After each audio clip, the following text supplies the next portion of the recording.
Hi, it's Melissa here, and I'm so happy to be back with you today on the Scrappery channel. So what I'm doing this week is, if you saw me making my mini album, when I made the cover, I had extra texture paste that I'd mixed with the pink acrylic paint that we got in the colour kit, and I had just grabbed a piece of white cardstock and the stencil from the colour kit that had the roses on it, and I just used up the scrap or excess texture paste and just put it on this piece of paper. And so it's been sitting around for probably a couple of weeks now, and it was always my intention to show you what I did with it. So that's what I'm doing today. So when I put the texture paste down on the paper, I positioned the stencil in an area that I thought would work well or easily for a design. And so what I'm doing is working out how to build a layout based on the position of that texture paste. So I've used a strip of that gorgeous floral on the right side, and I think that because the photo of Azaria is her posing, and to me it flows in a right direction, and so the texture paste is on the right of the photo, and then I think that this strip of paper just finishes off the page nicely and contains everything. So here I'm going through the kits, and I'm trying to use up some of the bits that I had left over from the cut apart sheets for my album, and I've just used that beautiful gold glitter polka dot, and I have cut that out to back my photo. I backed it in white cardstock as always, with a little border, and then I've glued a doily behind, and I just love those doilies. I think I've said that probably every week that I've made a video with one of these kits.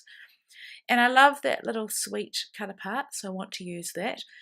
And now I'm just going through and adding some interest to my layers. So that little tag said love, but I knew I only wanted to use the top of the tag to poke it behind my photo. So I'm just adding some twine, and this is a twine from Stampin' Up. It's like a crochet twine, but I think it's a bit thicker, and I love it because it's white and acid free, and it's really made for scrapbooking or card making.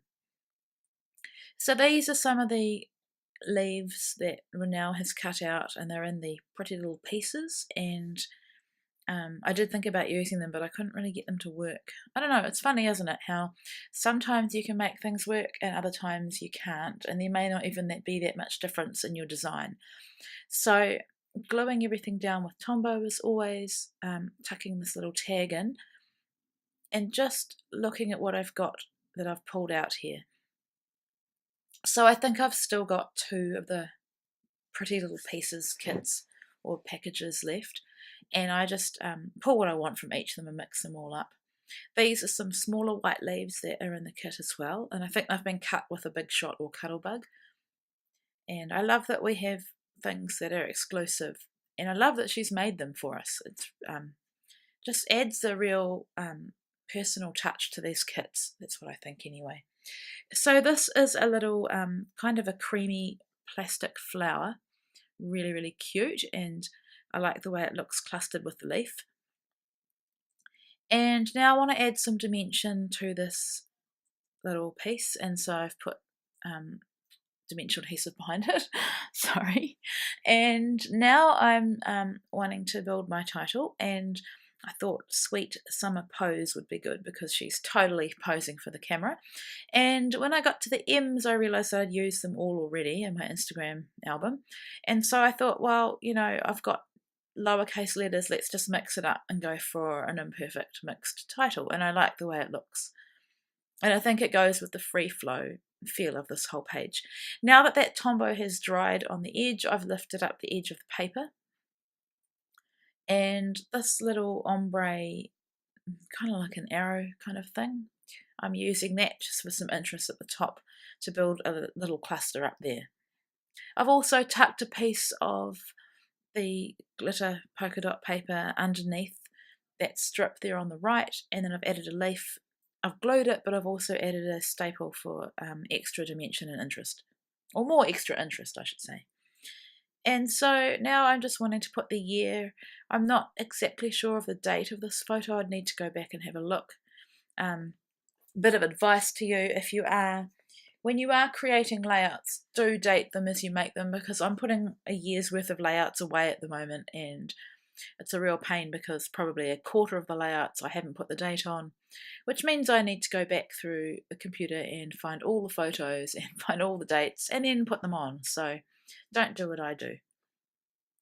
So now I'm using this ampersand cut apart, and rather than keep it as a square, I decided to cut out the ampersand, and I haven't perfectly cut it. I haven't gone directly right into the little swirly ends. I am a bit lazy or time precious, really, don't have time, and it doesn't bother me that it looks like that anyway, so just gluing it down. And if you are gluing on texture paste, you are going to have to use a liquid adhesive or hot glue.